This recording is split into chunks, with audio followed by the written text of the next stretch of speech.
હું ભીટાવાડા ગામનો વતની છું। મારું નામ ચિરાગ પ્રજાપતિ છે। આજ રોજ ભીટાવાડા ગામ, પાલડી ગામ, આંબારેલી, નેસડા, ત્રાસર ગામના બધા ખેડૂત મિત્રો અને ભીટાવાડા ગામ સમસ્ત દ્વારા આજે એક આંદોલન ચલાવવામાં આવી રહ્યું છે। એ આંદોલન શાના માટે?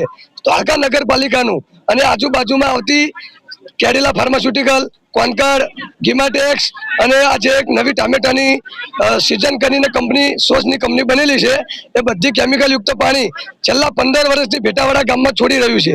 આ ભીટાવાડા ગામ એટલે એક ફૂલોની નગરી, એક બાગાયતી ખેતી તરીકે જાણીતું ભીટાવાડા ગામ। માનનીય ભૂપેન્દ્રસિંહ ચુડાસમા સાહેબે આજથી 15 વર્ષ પહેલા ભીટાવાડા ગામને સંપૂર્ણ બાગાયત તરીકે જાહેર કર્યું હતું અને એનો 5 લાખનો પુરસ્કાર પણ આપવામાં આવ્યો હતો। પણ આજે તમે ગામની હાલત જુઓ।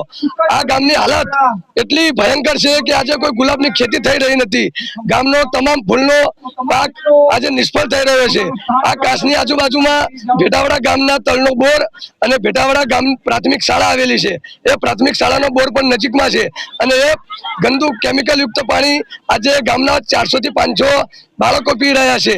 તો એ બાળકોની કાંઈ તકલીફ થશે તો એની જવાબદારી કોની? આ તંત્રની રહેશે। અને જો આગામી દિવસોમાં પાણી બંધ કરવામાં નહીં આવે તો ભીટાવાડા ગામ સમસ્ત દ્વારા આ પ્રાથમિક શાળા અને બાજુમાં આવેલી કેજીબીવી કસ્તુરબા ગાંધી બાલિકા વિદ્યાલય ને સંપૂર્ણ તાળા મારી દેવાની પણ અમારી યોજના છે।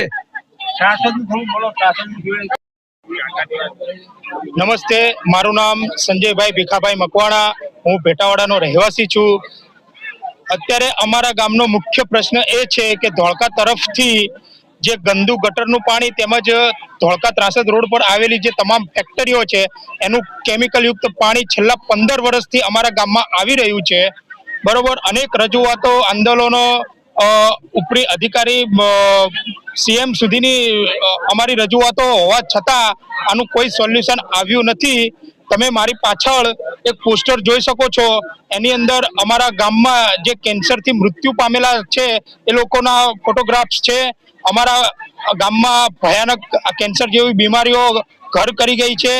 એના ઉપરાંતમાં તે છતાં બીજી ચામડીના પછી બીજા અનેક રોગચાળાઓ ફાટી નીકળે છે અને આ પાણીથી ફક્ત ભીટાવાડા નહીં પરંતુ આજુબાજુના ત્રાસદ, નેસડા, પાલડી, આંબારેલી તમામ ગામો પ્રભાવિત થાય છે। બરોબર છે, તો એના અનુસંધાનમાં આજે અમે આ 5 ગામના લોકો અહીંયા શાંતિપ્રિય ધરણા ઉપર બેઠા છીએ, જેથી કરીને આનો જલ્દીમાં જલ્દી ઉકેલ આવે અને અમને લોકોને ન્યાય મળે। મારું નામ શૈલેષ મેર અને હું ક્રાંતિકારી યોદ્ધા।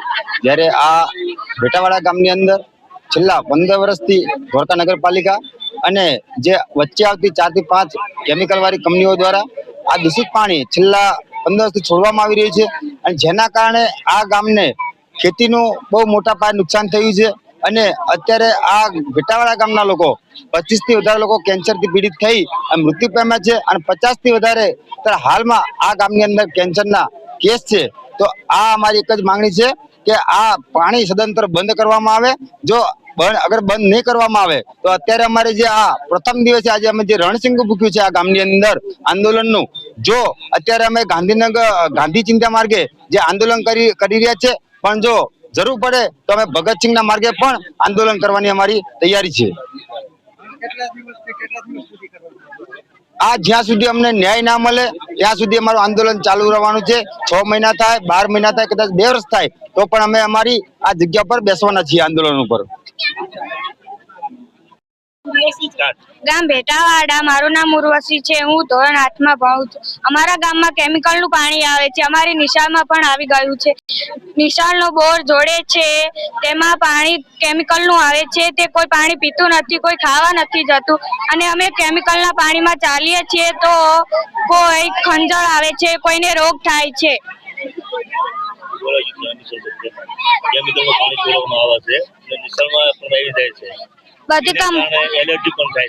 બધી કંપનીઓ પાણી છોડે છે અને અમારા નિશાળમાં પણ આવે છે અને એલર્જી પણ થાય છે।